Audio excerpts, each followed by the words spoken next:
नमस्कार दर्शकों, आज जो हमने एक कार्यक्रम रखा है कवि और कविता।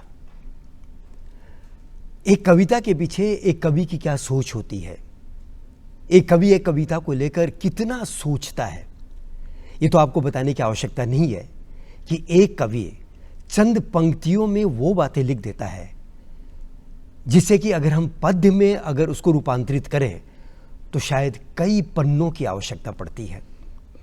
एक कवि कुछ पंक्तियों में ऐसा लगता है कि वो गागर में सागर भर देता है। तो कवि उन पंक्तियों को लिखने के पहले की सोच में रहता है। आखिर एक कवि तो हमारी तरह एक मनुष्य है, उसकी भी तो कुछ भावनाएं होती हैं, वो भी तो कई जद्दोजहद से आगे बढ़ता है। तो उस कवि को उन पंक्तियों के लिखने में कितना वक्त लगा, या वो पंक्तियाँ वो किस वक्त लिखता है, सुबह, दोपहर, शाम, रात, या फिर कुछ ऐसी परिस्थितियों में जहाँ पर कि एक सामान्य व्यक्ति उन परिस्थितियों से विचलित हो जाता है, उस वक्त वो कवि उन पंक्तियों को लिखने की कोशिश करता है। कोशिश नहीं करता है बल्कि हमारे दिलों पर राज भी करता है। तो आज हम ऐसे ही एक कवि को हमने आमंत्रित किया। हमारा सौभाग्य है कि श्री राज मिठोलिया जी आज हमारी स्टूडियो में पधारे हैं। मैं राज मिठोलिया जी के बारे में बताऊं कि इन्होंने 1975 से पत्रकारिता का आरंभ किया यहाँ पर कोलकाता के स्थानीय पत्रों से, और उसके बाद में धीरे धीरे ये आगे बढ़ते गए। कोलकाता प्रेस क्लब के ये सेक्रेटरी भी बने, अध्यक्ष भी बने, और ये हमारे भारतवर्ष के जितने भी प्रतिनिधि मंडल जो गया था बांग्लादेश में पत्रकारों का, उनका इन्होंने नेतृत्व किया। इसके साथ ही इन्होंने कई अनुवाद भी किए, कई कविताएं लिखी, कई कहानियां लिखी, कई पत्रों में लिखते रहे, सैकड़ों पत्रों में लिखते हैं, और इनको कई जगहों से इनको पुरस्कार भी मिला, लोगों ने इनको सम्मानित भी किया, और इनके सम्मान में एक विशेष पत्र भी निकाला, विशेष पत्र से एक पत्रिका भी निकाली। इनको BFJA के अभी ये वर्तमान में अध्यक्ष हैं, और भारतीय वाङ्मय पीठ से इनको रविंद्रनाथ टैगोर सारस्वत सम्मान भी मिला है। तो इस तरह से ये सम्मानित व्यक्ति हैं। तो हमारे ये ऐसे सम्मानित व्यक्ति को हम आज स्टूडियो में सम्मानित करते हैं। आपका स्वागत है हमारे स्टूडियो में। मैं राज जी आपसे एक बात पूछना चाहता हूँ, जैसे मैंने अभी कहा था कि एक कवि की क्या भावनाएं होती हैं एक कविता लिखने के पीछे। तो अभी जैसे आप कई तरह की कविता लिखते हैं, कुछ कविताएं होती हैं तो जो बड़े श्रृंगार रस की होती हैं, कुछ कविताएं हास्य होती हैं, कुछ कविताएं व्यंग होती हैं, कुछ कविताएं हमारे देश के प्रति समर्पित होती हैं। तो आज आप एक कवि के रूप में हमें बताएं कि उन कविताओं को लिखने के लिए आप किस तरह की आपकी मानसिकता होती है, और कब और किस समय आप लिखते हैं। कैलाश जी, आपने जो सवाल किया इसका जवाब देने के पहले मैं दूरदर्शन कोलकाता के हिंदी विभाग का मैं धन्यवाद देना चाहता हूं, और साथ साथ दशहरा और शुभ विजया दोनों की मैं चाहता हूं कि जो दर्शक देख रहे हैं या सुन रहे हैं, हमारी तरफ से उनको भी ये भेंट रहेगी। बिल्कुल आपने बिल्कुल सही बातें कही कि एक कवि जो होता है कि उसके आसपास जो घटनाएं घट रही है, अब उसको वो देख रहा है और देख रहा है कि इसका समाधान कैसे निकलेगा, या वो उसके अंदर की जो भावनाएं वो कलम के माध्यम से जो लाइनें लिखते हैं वो अपनी अभिव्यक्ति वो कलम के द्वारा वो अपने एक कागज़ के पन्ने पे उतार देता है। और भाई जब वो दूसरों को सुनाता है और अगले को अच्छी लगती है, तब वो उसके अंदर थोड़ा सा एक वो प्रेरणा मिलती है कि मैं कुछ लिख सकता हूँ। नहीं, ये तो देखिए आप में एक प्राकृतिक वो बात है। जैसे मैं अभी कुछ दिन पहले एक कवि से मैं बात कर रहा था, तो उन्होंने कहा कि मैं रात के समय कागज और कलम अपने पास में रखता हूँ, और नींद में भी अगर कोई पंक्ति मेरे दिमाग में आ जाती है तो मैं तुरंत लिख लेता हूँ। बिल्कुल सही बात। सुबह मैं फिर उसका एक्सपेंड करता हूँ। ना बिल्कुल सही बात है। ये ऐसा होता है, कोई ऐसी लाइनें आ जाती है, मैंने खुद किया, ये सुबह भूल जाऊंगा मैं। बिल्कुल सही, कवियों की ये हालत होती है। सही बात है, कोई गलत बात नहीं कही उन्होंने। सुबह मैं भूल सकता हूँ ना, और जो उम्र के हिसाब से हाँ, कुछ भी हो, उम्र या कोई बात नहीं, जो भूल जाते हैं कि क्या व्यक्ति के लिए एक स्वतंत्र जो अभिव्यक्ति होता है वो कलम के द्वारा ही होता है।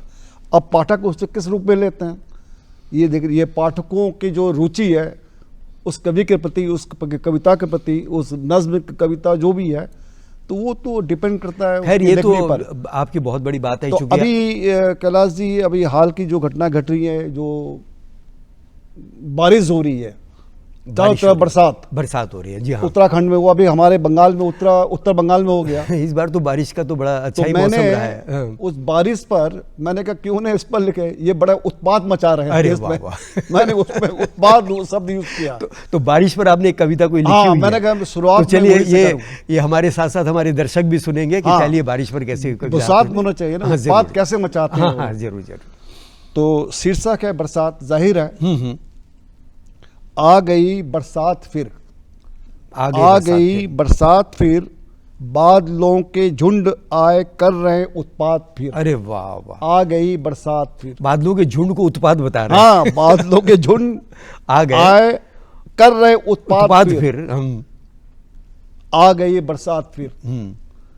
छोटे मोटे और गीले, छोटे मोटे और गीले, काले धूसर से रंगीले, दूर सागर को बताने जा रहे मिल बात फिर, आ गई बरसात। अरे वाह जिस वाह। तरह उनका जो काफिला अब चलता है जो ना, आपने ये जो बादलों का जो वर्णन किया, छोटे मीठे काले पीले, उसे आते तो रंग बिरंगे हैं। हाँ हाँ लेकिन जब बरसते हैं तो कहर ढा देते कर हैं। जाते हैं। छोटे मोटे और गीले, काले धूसर से रंगीले, दूर सागर को बताने जा रहे मिल बात फिर, आ गई बरसात बरसात फिर। फिर। बह रही मनहर हवाएं, अरे वाह वाह वाह। बह रही मनहर हवाएं, चूमती फिरती दिशाएं, बह रही मनहर हवाएं, चूमती फिरती दिशाएं, आज करवट ले रहे हैं शुष्क तरु के पात फिर, आ गई बरसात। अरे वाह वाह वाह, बहुत खूब। बह रही मनहर हवाएं, चूमती फिरती दिशाएं, आज करवट ले रहे हैं शुष्क तरु के पात फिर, आ गई बरसात फिर। डूबती मझधार नैया, वाह। डूबती मझधार नैया, सोचता बैठा खवैया, सोच रहा है क्या करूं। डूबती मझधार नैया, सोचता बैठा खवैया, जिंदगी की धार में राज, अब हाय या आघात फिर, आ गई बरसात फिर। वाह वाह वाह, ये तो बहुत जो- खूब लगी। इसमें तो क्या है आपने कि उसका वर्णन किया है जो कि नाविक एक बैठा हुआ हाँ। है और उस समय वो सोच रहा है कि इस स्थिति में मैं क्या करूं। या बिल्कुल बिल्कुल उसकी कुछ समझ में भी नहीं आता। समझ में आ बहुत रहा। खूब, बहुत। फिर आ गई बरसात फिर, जिंदगी की धार में राज, अब हाय या आघात फिर, आ गई बरसात बरसात फिर। जो आलम में हम लोगों ने देखा उत्तराखंड में या कई जगह जो अपने अभी भी जारी है, बरसात हो रही अपने है बंगाल में उत्तर बंगाल में कोलकाता में हम तो लोगों ने मैंने क्या वो- नहीं देखा, बहुत कुछ देखा इसीलिए है। मैंने उत्पात कहा। हाँ, सही बात है। अब उत्पात बंद होना चाहिए। सही बात। सुकून मिले जिन लोगों को, थोड़ी सुकून मिले। नहीं, उत्पाद तो बंद होना चाहिए। बंद होना चाहिए। हाँ, सही बात है। अब दूसरी कविता है जिसका शीर्षक है बदलाव। अच्छा, बदलाव। बदलाव नहीं, ये बरसात वाली कविता ये आपकी खत्म हो complete गई है। तो बरसात की ऐसी बात है कि देखिए हम सब तो बरसात का इंतजार करते हैं बिल्कुल कि आज जैसे गर्मी बहुत तेज होती है तो सोचते हैं बारिश हो, बिल्कुल। और आज हमारी जमीन हाँ। जो कि फसल उपजाती है, बिल्कुल, बिल्कुल। हमारे किसान भाई ऊपर ताकते रहते हैं कि बिल्कुल, कब बिल्कुल, बिल्कुल, बारिश हो बिल्कुल। और कब हम वो चाहते हैं। तो बरसात की एक आवश्यकता जरूर पड़ती बिल्कुल है। जरूरी। लेकिन होता क्या है कि कोई भी चीज अगर आवश्यकता से अधिक हो जाती है, बिल्कुल। अति हो जाती है, तो शायद वो थोड़ी सी बुरी लगने लगती है। बुरी लगती है। इसलिए मैंने उत्पाद शब्द इसलिए का use उत्पाद शब्द का आपने ऊपर बिल्कुल किया। तो एक ये कवि की भावना है, आपने अपनी कवि की भावना को उजागर किया है। अब आप अगली कवि की भावना कौन सा आप कविता सुनाने से कविता का शीर्षक है बदलाव। बदलाव। हमारे पास भी होता एक खूबसूरत वर्तमान, ठीक। ध्यान दीजिएगा थोड़ा सा कि हमारे पास भी होता एक खूबसूरत एक बदलाव। खूबसूरत वर्तमान, काश हम भी कुछ बदले होते, काश हम भी कुछ बदले होते, जाने क्या क्या ना होते हुए, गलत सही सही गलत यह भी हुआ होता, वह भी हुआ होता, जिंदगी ना जाने लेती कौन सी करवट, और मुकद्दर ना जाने किस मोड़ होता।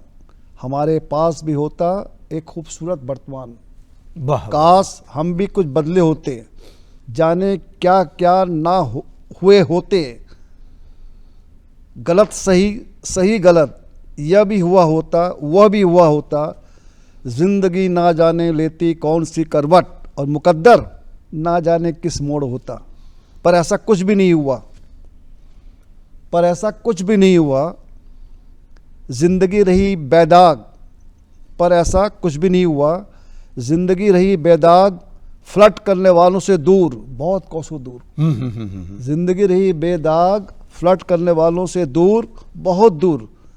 वैसे तो कई बार रास्ते थे बदलाव के, वैसे तो कई रास्ते थे बदलाव के, चमक दमक भटकाव के, कर लेता सौदा चुपचाप अपनी ज़मीर, ईमान स्वभाव का।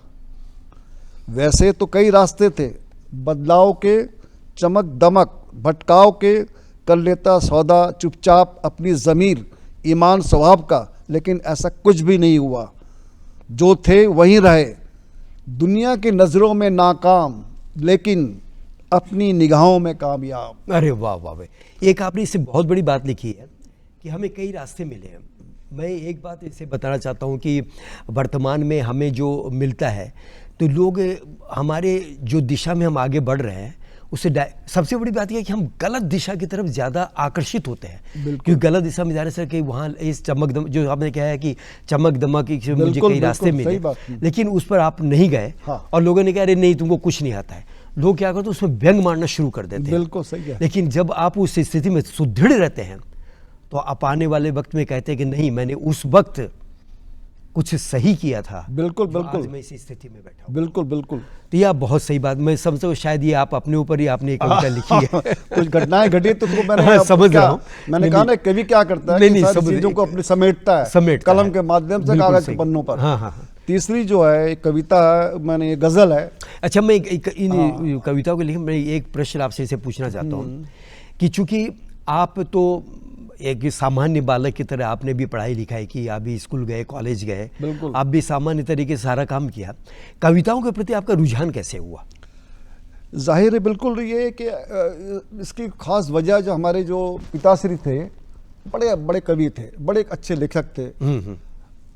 तो वो लिखते तो मैं देखता था उनको, तो उनकी कविताएं, गजलें, बने कहानियाँ सब छपती थी अखबारों में। बहुत पहले की बात कर रहा हूँ।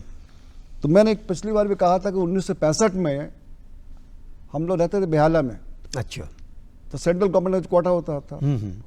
तो मैंने कविता मेरे पता नहीं कैसे निकल गई और मैंने वो लिख लिया उस वक्त। अच्छा। वो कविता तो जब बाबूजी के हाथ में गई तो उनको लग गया कि शायद इनके इसके अंदर भी कुछ है। भाई वो तो माहिर व्यक्ति थे, वो तो स्वयं कवि थे, नामी थे। तो वहाँ से एक शुरुआत हुई आहिस्ता आहिस्ता। फिर मैं स्कूल में जो होता था पुस्तिका जो छपती नहीं थे स्कूल में, कॉलेज में, वहाँ मैं लिखने लगा। कॉलेज में निकलती है ना किताब, तो वहाँ भी मैं लिखने लगा। लोगों ने बड़ा अप्रिशिएट किया। तो वहाँ से शुरुआत हुई हमारी, और फिर मैं मंचों में जाने लगा। 70 से वो 71 में बहुत छाया हुआ था उस वक्त, बहुत कविताएं, मैं मंचों में जाता था। एक मंच था, मैं आज कहना चाहता हूँ, 73 में उस मंच पर डॉक्टर कृष्ण बिहारी मिश्र जो मेरे गुरुजी हुए बाद में, विष्णुदास शास्त्री, मानस मर्मज्ञ डॉक्टर रघुनंदन मिश्र मंच पर से बैठे हुए थे, प्रबोध नारायण सिंह, और उन कवियों में मैं भी शामिल था। ये मेरे लिए बड़ी सौभाग्य की बात है। 73 की बात कर रहा हूँ मैं, आप तो मंच पर। हाँ, शब्द उनके मुकाबले में तो आप बहुत ही, वो लोग सीनियर बैठे हुए थे। हाँ, सही बात और उनके कवियों के लिस्ट में आप जूनियर थे, बहुत ही जूनियर था। तो उसमें मेरा नाम भी था, कबोध कलकतिया और राज मठौलिया। तो 73 से उसके बाद कई मंचों पर। नहीं, तो देखिए कोई बात नहीं, सबसे बड़ी बात क्या होता है ना, मैंने जैसे एक बात कहा कि आज जिसने भी आपको आमंत्रित किया तो आपकी कविताओं को उन्होंने पहले देखा होगा, अवलोकन किया होगा, कहीं पढ़ा होगा, तो उनको जब लगा कि इस मंच पर इस व्यक्ति को बुलाया जा सकता है, तभी तो आमंत्रित किया। वैसे तो हर किसी को तो कोई किसी भी जगह बुला नहीं सकते। बिल्कुल जाहिर है। तो दूसरी बात है कविता लिखने की जो बात है, आपने बताया कि आपके पिताश्री से आपको मिला। तो ये तो खैर बहुत बड़ी बात होती है। हम अपने जो हमारे बुजुर्ग हैं उनसे हम वो शिक्षा लेकर आगे बढ़ते हैं, लेकिन बहुत से लोग हैं बुजुर्गों को की शिक्षा को शायद बगल में रखकर कुछ और करने का कार्य शुरू करते हैं। तो ये तो अपनी अपनी विधा है। तो अब आप हमारे दर्शकों को कौन सी कविता सुना रहे हैं? हाँ, तो अब वो कविता के बाद ही जब मैं पत्रकारिता में आया तो मैं कुछ लिखता रहा, मैं बंद नहीं किया मैंने। जब मौका मैं लिखता रहा। पत्रकारिता में आने के बाद ऐसा हुआ कैलाश भाई कि वो इतना ध्यान चला गया पत्रकारिता पर, क्योंकि वो रिपोर्ट चाहिए उनको, ताजा खबर, हाँ, एक से बढ़कर रिपोर्ट। हाँ, वो तो बड़े बड़े हाउस में जो बताया आपने, जिम्मेदारी आ गई, आपको जिम्मेदारी आ गई, तो पूरी कुछ वहाँ कुछ कम हो गया था। है ना। खैर जिम्मेदारी आने पर लेकिन तो मैं बीच बीच में लिखता ही रहा। हाँ कुछ होता है। हाँ, अब ये गजल जो है, अब गजल सुना ये रहे मैं हैं। चाहूंगा तरुणों में। अरे वाह गजल तरुणों में। हाँ, तरुणों में ठीक रहेगा भर थोड़ा जरूर, हाँ सा। ठीक ठीक। कौन जाने कौन सा सुर बुझ गया है साज में, वाह वाह वाह। कौन जाने कौन सा सुर बुझ गया है साज में। जिंदगी अब तो नजर आती नहीं आवाज में। वाह वाह वाह। कौन जाने कौन सा सुर बुझ गया है साज में। बिल्कुल। जिंदगी अब तो नजर आती नहीं आवाज में। कौन जाने कौन सा सुर बुझ गया है साज में। अगली पंक्ति पेश कर रहा हूं। मैं समझता हूँ मोहब्बत मुझको तुमसे हो गई। वाह वाह वाह। मैं समझता हूँ मोहब्बत मुझको तुमसे हो गई। कौन सा है राज जाने अब छिपा इस राज में। वाह कौन सा है राज जाने अब छिपा इस राज में। ठीक ठीक है। कौन जाने कौन सा सुर बुझ गया है साज में। जिंदगी अब तो नजर आती नहीं आवाज में। अगला मुखड़ा है। तुम ख्यालों की जमी पर सांस लेते हो कहीं। अरे वाह वाह वाह वाह। तुम ख्यालों की जमी जमी पर सांस लेते हो कहीं। फूल भौरों को मिले हैं आज किस अंदाज में। वाह वाह वाह वाह। कौन जाने कौन सा सुर बुझ गया है साज में। तुम ख्यालों की जमी पर सांस लेते हो कहीं। फूल भौरों को मिले हैं आज किस अंदाज में। कौन जाने कौन सा सुर बुझ गया है साज में। कल सितारों की हंसी पर रो उठी सारी फिजा।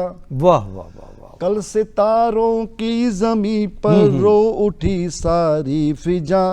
हुस्न के चश्मे करम से जान आई राज में। वाह वाह। कौन जाने कौन सा सुर छुप गया है वाह वाह। साज बहुत में। खूब बहुत खूब।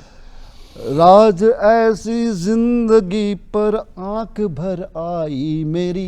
वाह वाह वाह। राज ऐसी जिंदगी पर आंख भर आई मेरी। आज अंजामे वफा का रंग है आगाज में। राज जाने जिंदगी पर आंख भर आई मेरी। आज अंजामे वफा का रंग है आवाज में। कौन जाने कौन सा सुर बुझ गया है साज में। जिंदगी अब तो नजर आती नहीं आवाज में। ये तो मेरी गजल थी। बहुत खूब बहुत खूब।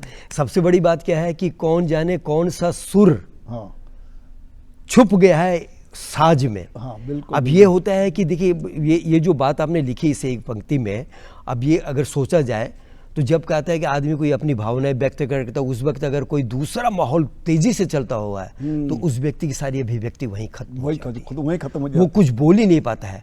कोई व्यक्ति अगर दिल से कोई बात कहना चाहे और वहाँ पर एक माहौल चल रहा है बहुत ही हंसी खुशी का या नाचने का गाने का या कुछ और साज के चल रहा है, तो व्यक्ति वहीं पर अपने आप को फिर चुप हो जाता है, खामोश हो जाता है और फिर वो बता नहीं पाता अपने मन की स्थिति। हाँ, तो ये बहुत खूब लिखा, बहुत सुंदर लिखे आपने ये पंक्ति। तो मैंने कहा ना कि कवि जो शायर वगैरह होते हैं उनको अगर जो अभिव्यक्ति की बात हो रही है, अभिव्यक्ति की बात हो रही है, तो वो इस तरह उतार लेता हूँ, रास्ते में मैं कर लेता हूँ, उतार लेता हूँ। नहीं तो ये तो देखिए आप लोगों की वो बात होती है। अब जैसे इतनी सी में आपने सारी बातें लिख दी कि आपने हर चीज़ है कि छुपाने वाली जो बात कही अभी आपने कि क्या छुपाने में, अब छुपाने में क्या रहस्य रखा हो जो कि छुपाया जा रहा है। बिल्कुल बिल्कुल। जो कि ऑलरेडी तो डिक्लेयर हो चुका है। बिल्कुल बिल्कुल। तो ये सब चीज़ें, ये होता है कि एक कवि की भावना की किन शब्दों को कैसे पिरो कर रखे एक कवि इसमें खूबी करता है। तो आप अगली कौन सी? अगली जो है एक कविता मैं सुना रहा हूँ, वक्त क्या बदला।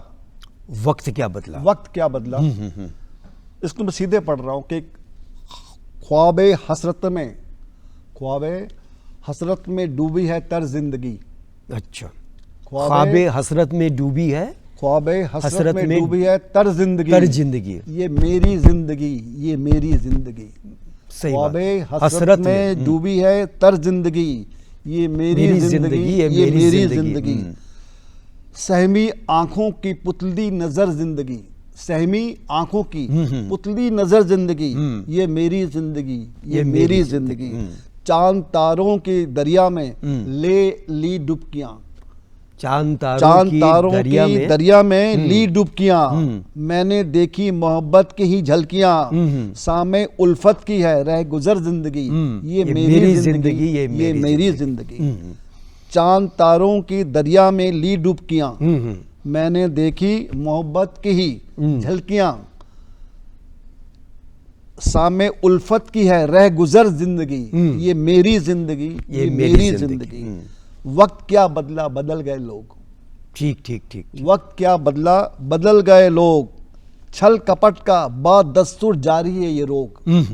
वक्त क्या बदला बदल गए लोग, छल कपट का बदस्तूर जारी है ये रोग। इस कदर मैंने जी पुरकथर जिंदगी, ये मेरी जिंदगी, ये मेरी जिंदगी। वक्त क्या बदला बदल गए लोग, छल कपट का बदस्तूर जारी है ये रोग। इस कदर मैंने जी पुरखतर जिंदगी, ये मेरी जिंदगी, ये मेरी जिंदगी। और राज का दिल जलता रहा लौ भी बढ़ती रही। वाह वाह। राज का दिल जलता रहा लौ भी बढ़ती रही। ठीक ठीक। समा परवानों से बस यह कहती रही। राज का दिल जलता रहा लौ भी जलती बढ़ती रही, समा परवानों से बस यह कहती रही। कितना दिलकश हंसी है सफर जिंदगी, ये मेरी जिंदगी, ये मेरी जिंदगी। वाह वाह वाह वाह, बहुत खूब, बहुत गजब बताई पिता। वैसे राज साहब, ये जो आप इतनी कविताएं लिखते हैं, कविताओं में मैंने तो देखा भी, जो अभी जितने भी कविताएं आपने सुनाई है, ये सारी की सारी ऐसा लगता है कि आपने शायद अपने अनुभवों को इसमें उड़ेल कर रख दिया है। कोशिश। तो हम चाहेंगे कि आप हमारे दर्शकों को एक छोटी सी अंत में कोई कविता अगर कोई सुनाए जो कि प्रेरणादायक हो, जिससे कि कुछ बिल्कुल बिल्कुल बिल्कुल बिल्कुल। मैं जरा उसमें एक देता हूँ कि कुछ रुबाई है, नहीं ये गीत सुहाने कर। हाँ हाँ हाँ हाँ, जरूर जरूर जरूर। गीत मेरे हैं सुहाने, या मैं दो रुबाई पढ़ दूं। हाँ हाँ हाँ, पढ़ दीजिए। दो रुबाई पढ़ देना, दो रुबाई पढ़ दीजिए, ताकि आपका ये भी है, आपकी जो फरमाइश है ना वो भी पूरी हो जाए और मैं अपनी बात भी रख दूं। हाँ, यह है कि रोती है, ये रुबाइयाँ हमारी हैं। हाँ हाँ हाँ। रोती है खुशी दर्द से हंसता है मेरा गम। अच्छा। रोती है खुशी दर्द से हंसता है मेरा गम। होती है आंख सुर्ख कभी और कभी नम। रोती है खुशी दर्द से हंसता है मेरा गम। होती है आंख सुर्ख कभी और कभी नम। देखो ख्याले राज से कोई गया गुजर, ए दिल न धड़क यूं जरा दम भर के लिए थम। अरे वाह। ये रुबाई है कि रोती है खुशी दर्द से हंसता है मेरा गम। होती है आंख सुर्ख कभी और कभी नम। देखो ख्याले राज से कोई गया गुजर, ए दिल न धड़क यूं जरा दम भर के लिए थम। अब जो अंतिम रुबाई है 4 लाइन की, जो मेरा जीने का मकसद है, कि दर्द पिघलता है किसी की याद आने के बाद। ठीक ठीक ठीक ठीक। दर्द पिघलता है किसी की याद आने के बाद। और चांद मुस्कुराता है सूरज ढल जाने के बाद। वाह। और कुछ ऐसा फन पेश कर दुनिया में राज, लोग याद कर सके गुजर जाने के बाद। अरे वाह वाह। दर्द पिघलता है किसी की याद आने के बाद, और चांद मुस्कुराता है सूरज के ढल जाने के बाद। ठीक। कुछ ऐसा फन पेश कर दुनिया में राज, लोग याद कर सके गुजर जाने के बाद। ये रुबाई मेरी लोगों ने पसंद की थी। बहुत खूब। तो ये तो थे राज मिठौलिया, जिन्होंने आज अपनी कविताओं से हमें सराबोर कर दिया। कविताओं से सराबोर क्या किया, उन्हें अपनी भावनाओं को अभिव्यक्त कर दिया, और हम सभी उन्हीं भावनाओं से जुड़े हुए हैं।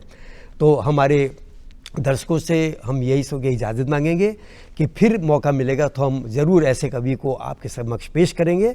तब तक के लिए नमस्कार।